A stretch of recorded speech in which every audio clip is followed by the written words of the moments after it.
ಸುಧಾ, ಬನ್ನಿ ಅದ್ಗೆ. ಇಲ್ಲಿ ಬಾ, ಇಲ್ಲಿ ನಾನು ಕಾಲುತ್ತೇನೆ.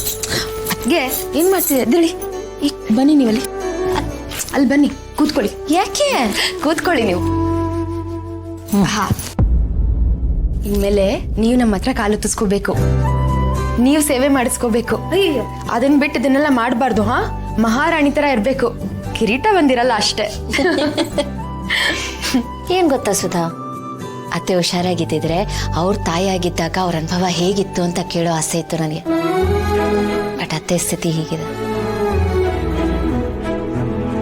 ಸುಧಾ, ತಾಯಿ ಆಗೋ ಅನುಭವದಲ್ಲಿ ನೀನ್ ನನ್ಗಿಂತ ಸೀನಿಯರು. ನೀನ್ ಪ್ರೆಗ್ನೆಂಟ್ ಆಗಿರ್ಬೇಕಾದ್ರೆ ನಿನ್ನ ಅನುಭವ ಹೇಗಿತ್ತು?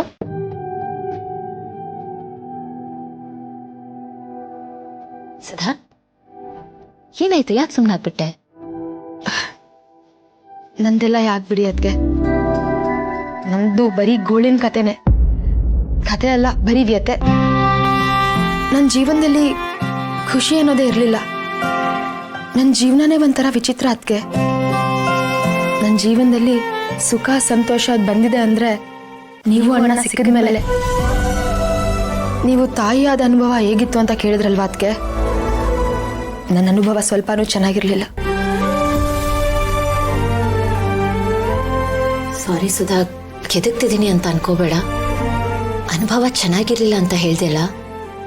ಲಚ್ಚಿ ಹುಟ್ಬೇಕಾದ್ರೆ ನಿನ್ ಗಂಡ ಇರ್ಲಿಲ್ವಾ?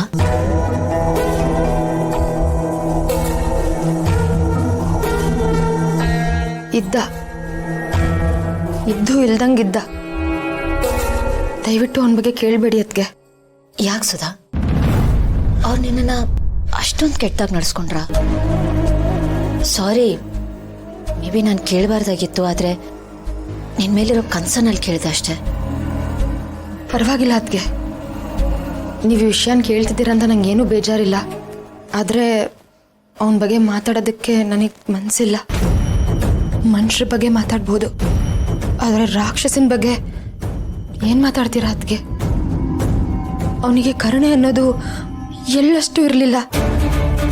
ಅವನ್ನ ನೆನೆಸ್ಕೊಂಡ್ರೆ ಸಾಕು ಬೆಚ್ಚ ಬಿದ್ದಂಗಾಗುತ್ತೆ. ಅವನು ನನ್ನ ಮಗುಗೆ ಅಪ್ಪ ಅದ, ಆದರೆ ಯಾವತ್ತೂ ನನ್ನ ಗಂಡ ಆಗಿಲ್ಲ ಅದ್ಗೆ. ಸರಿ, ಹೋಗ್ಲಿ ಬಿಡು. ಸತ್ತೋದವ್ರ ಬಗ್ಗೆ ಯಾಕೆ ಮಾತು? ಇಲ್ಲ ಅದ್ಗೆ, ಬದುಕಿದ್ದಾನೆ. ಸುಧಾ, ಏನ್ ಹೇಳ್ತಿದ್ಯಾ? ಹಾ ಅದ್ಗೆ, ಅವನು ಬದುಕಿದ್ದಾನೆ. ಆದರೆ